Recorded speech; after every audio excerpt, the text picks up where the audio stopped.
All right, your front desk, they sound super friendly. They care about patients. They're great at answering the phone, and you still keep losing patients. So where's the system broken? And so in this training, I want to help show you exactly how to figure out whether you should train your current front desk team or if you should replace them entirely. And this is kind of part three of our Fix Your Front Desk series, where we've kind of been breaking down exactly why your front desk might be costing you thousands in lost revenue without you even knowing it. And so, in this video, what I want to do is I want to show you how to figure out, is it a process problem? Is my process broken? Or is it a person or talent issue of who I have handling the front desk? Now, number two, the thing I want to cover is how to know if your current front desk is actually coachable or are they completely in over their head. And then the final step of this, number three, is I want to show you the four-step process that I use to make decisions fast. So I'm not second guessing as to whether I should keep this front desk person around or I should actually spend time coaching them. And in fact, one of our clients followed this exact process. They were ready to fire their current front desk staff member and they added $40,000 in booked revenue in 45 days. And this decision is massive. It could be worth thousands in your practice, but you've got to have key tools on how to evaluate it. So let's get right into it.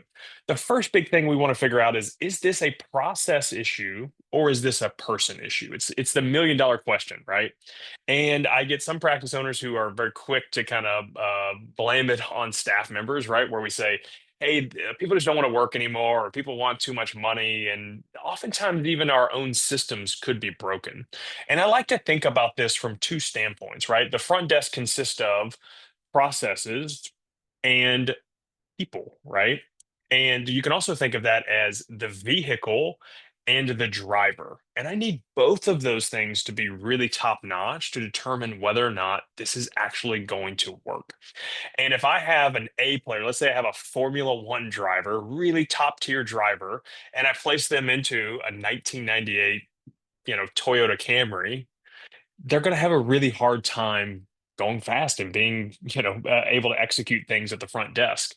And this same thing is true if I have a really solid vehicle. Let's say my sales process is top notch and I've got a Formula One vehicle and I put my mom in it, right? It's going to be a really hard time for that person to execute the processes that are in place. And so that's the question we have to ask ourselves here as we are thinking about talent, of whether or not I actually want to spend time training and getting somebody to where they want to go, or do I need to replace some parts, be it the vehicle or be it the driver?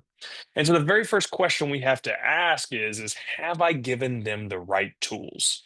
Have I set expectations? Have I actually trained this person? And what I don't mean is hey, I spent 1 week with them, I handed them a manual, they spend some time with the previous front desk person, or maybe you've got multiple front desk people and they spend a little bit of time with them. That's not really enough time to actually get somebody to where they want to go. We need a clear onboarding process and a clear process for them to execute. And so some questions that you may want to ask yourself, about your processes as a whole is, when I'm thinking about phone calls specifically, do I have a clear script? Do I have clear language that I want them to execute? And have they seen it, right? Some people have these sales scripts and they're kind of like out of sight, out of mind. They saw them their first week and they've never actually seen them again. Or same thing when it comes to objection handling frameworks is, hey, do we actually have a framework to be able to handle? Do you take my insurance? Hey, I need to talk to my spouse. Hey, I need to call my insurance company to see if they're going to cover anything. Because most front desk staff, they never actually handle any of these objections. They just say, oh, okay, and kind of hang up the phone, right? And I would argue that's a big process place that a lot of people miss. Or what's your follow-up process for leads as they actually come into the clinic? This is another area where a lot of practice owners really struggle, where we've got people reaching out, but they've only been called once, maybe twice, and sometimes it's 24 hours after they opt in, which is a really long time. But we want to make sure that that's not the case here. And so, do you have a well-documented follow-up process? Or are they kind of just winging it? And what I see is practice owners get frustrated, or office managers get frustrated because they're like, well, hey, they're not following the process. But if we actually ask the front desk person, can you tell me what the process is? More often than not, they can't actually even tell me what the what the process is supposed to be. And so now you've got two parties at odds here where the front desk doesn't know what they should be doing, but the practice owner and office manager says, well, they should, right? And so either we haven't described it in a way that they understand, or we don't actually have a process that's documented and easy to follow. And so what we want to make sure is we've got clear documented ways for all of the things that they should be doing. How quickly are they following up with leads? How consistently? What do we say to these common objections that pop up? And then if they don't book, what's our actual follow-up process? And that alone, being able to get to leads quicker, how do I follow up with them? How do I talk to them when I do have them on the phone? That in and of itself is going to increase the amount of patients who are at least scheduling initial evaluations, which can have a massive impact on your top line revenue for and bottom line for that matter in your practice. Now, the next thing I want to ask is once I've figured out the process, I make sure that we have a documented process. And this is the first step I always work with somebody on as we're getting and thinking about coaching their front desk. The next piece is I need to ask myself is this front desk person actually coachable? And this is where crossroads is often met as we start working with practice owners, or you, the practice owner, are thinking, do I coach this person and teach them, or do we ultimately need to move on because the practice is growing and we just need somebody who's going to be a right fit for the practice? And so we've got our process, we've now installed it, and I need to evaluate their coachability. And this is a deal breaker for me. If somebody isn't coachable or willing to be led, I almost always have to let them go, right? Because it's like I'm not going to be able to get them to where I want them or where I need them for the growth of the practice. And I think front desk is one of the places that most people get very complacent, especially the front desk staff. And that's because we haven't set these expectations. And so, what I want to know is, are they actually hungry for more, right? Are they asking questions? Are they engaging in the process as we kind of draw a line in the sand and say, hey, we're going to try to coach you. And so the things that I tend to look for at this, the easy one is they ask questions about the new processes you've put in place, and they want feedback on that stuff. These are some of the it's just very obvious when someone's interested, right? It's almost like if you're sitting there, maybe you're meeting with somebody and they're looking at their phone the entire time, or they're checking emails while you're out and about, and it's like they're just not engaging in conversation with you. Like that's always a telltale sign someone isn't interested. And the same thing happens in your office with your front desk, is they just kind of nod their head and smile when you tell them to do something, and then they don't seek any feedback or ask clarifying questions about the things that it is that you're trying to implement. And that's sometimes a more subtle thing, and sometimes people won't pick that up, or some people's personalities can be quiet, or they can be a little bit more quiet and reserved, especially if they're talking to their boss. But the next big piece I look at with this from a coachability standpoint is they take ownership of feedback that I'm giving them. And so ideally you vetted this out before you even hired this person, but how well do they take ownership and feedback? And so I'll give them feedback about, potentially a mistake or potentially something I want them to improve on. And we always want to see how they handle that feedback. Somebody who places blame on other people or blames some other process or problem in the office, or they just don't really take any ownership where they say, hey, that's on me. Those are the people that I'm like, all right, this person may not be coachable, and ultimately we may need to let them go. And this is a lot of people's front desk staff. They've been a front desk receptionist for 20 years or 15, 20 years. They've been around for a while, and they're just downright complacent, and they don't take ownership, and they want to place blame. And that's a deal breaker for me. The last one I like to look at from a coachability standpoint is how quickly do they actually apply the corrections that I've put out for them. I want immediate correction to be taken. If it's a spreadsheet or if it's a phone call thing, how quickly are we implementing and making changes on that? I don't want changes two weeks later. I don't want to have to bring this up constantly. Now, if you're making a lot of changes, certainly that can be fine. We don't want to throw 100 changes at them, but how quick are they to actually apply some of these corrections? And if I'm constantly having to remind them, If I'm constantly talking about the same thing over and over and over again, it's either A, I didn't explain something well enough, B, the process is confusing in some capacity, or more likely, this person just isn't going to get it. And so we need to make sure we understand and have exhausted all the former options I mentioned before we immediately blame them. But if they're not taking ownership, they're not asking questions, they don't seem engaged in the process, they're not making changes, I'm almost pretty quick to say, hey, maybe this is not the person that we want to have.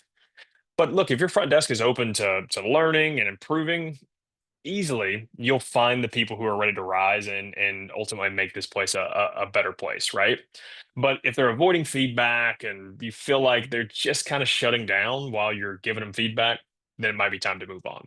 Now, lastly, I look at a four-step decision-making process when I'm working with any front desk folks that I'm either coaching privately or if I'm giving some feedback to some owners and office managers. I almost tell them always to follow this exact four-step process. And I had to follow the same process. Like we had a front desk staff member, one of the first hires we made. We had no idea what we were looking for. We had no idea how to lead. And this was the exact decision making that we had to come up with. And then ultimately, we needed to let this person go because we tried everything possible. And it's tough because, emotions can kind of get in the way. And she had some tough things going on from a life standpoint, but still, this was the decision making process. And I think it'll be helpful for you as well. So the first thing is, hey, let's train the person first. Right? That's always the first place we have to start. Here's exactly what I want you to start saying on the phone. Here's a script, or here's an objection handling framework, or here's a text message or email sequence I want you to follow. I want to make sure that they're clear on how they do it. And so I train them on it. Once I train them on it and I make sure that they don't have any questions, I see how they engage in the process, I make sure it's clear. And then from there, I want to set some tangible metrics. That's the second step of this. What is the metric that defines success here? And oftentimes at the front desk, especially in a cash or hybrid setting, it's hey, simple. How many evals did we have book this particular week? It's a very easy metric to measure. And maybe that's the one for you as well, especially if you're dealing with a lot of cost and insurance objections and you're trying to overcome that. Okay, great. So let's train them. Let's set a metric. I want you to book 5 evals this week. And then what I want to do is I want to evaluate that number weekly and I want to set a deadline for when I want it improved. And so oftentimes 2 to 3 weeks is all you need to actually see some tangible improvement. And ideally that should be improving weekly. If not, then we go back to the top of the step and say, hey, let me train again. How engaged is the process? Do I need to set a new metric at that point, a new baseline? Because maybe you were a little too aggressive, or maybe you were not aggressive enough, and they're booking way over that.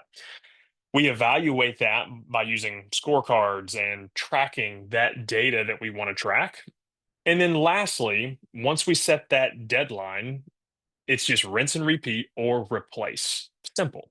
Do I need to replace this person? And the problem is most of you guys don't ever reach the replace step. You get stuck in this feedback loop where you spend some time training, you hope for a change, and then 3 months later you track the data again and you realize it hasn't changed. And now you become frustrated and then you train again and you get stuck in the training cycle because you think that that means that you're actually like fixing the problem, but training is only the first step of leading your front desk staff. You need to ultimately have some hard deadline or some type of metric that we're holding the line and holding the standard for. And most people never actually reach that point of holding the line.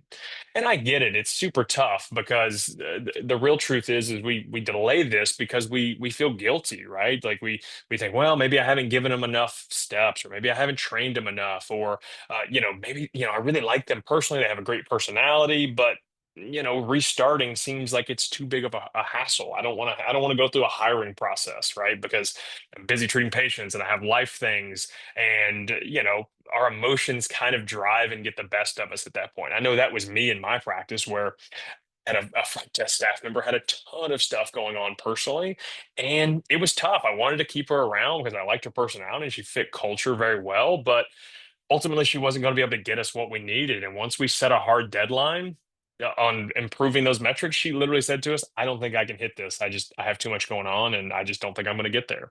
And she ultimately, excused herself from the practice. It just took us having the hard conversation. And instead, we drug it on for 8 months and we probably hurt her professionally and we hurt our practice in the process. And so now we have to take this really clear cut. Hey, let me just look at the data. Let's not get our emotions involved and let's see what the data is telling us and how engaged is this person in the process. And if you have a robust onboarding and training process, ultimately, most of these people will be able to get up to speed and up to KPI for your practice. But most people lack that process piece. So get your processes in place. Once you get your processes in place, how engaged is your front desk person in changing those processes? And then lastly, let's follow through that four-step decision-making process, which was, hey, ultimately, we want to spend some time training first and getting our processes in place. We want to set some metrics for them, and let's set a hard deadline at 30 or 45 days. And let's evaluate that stuff weekly. And then ultimately, do I just rinse and repeat that process as needed for other holes, or do I replace that person if I need to? And we certainly don't want to continue to delay that. So those are the exact steps I usually use to decide whether to train somebody, to replace somebody. And once I know I have the right person, I just ultimately need to know how to continue to lead that person. And so in the next training of this series, I'm going to show you exactly how to manage and lead your front desk so that you don't feel like you're micromanaging them.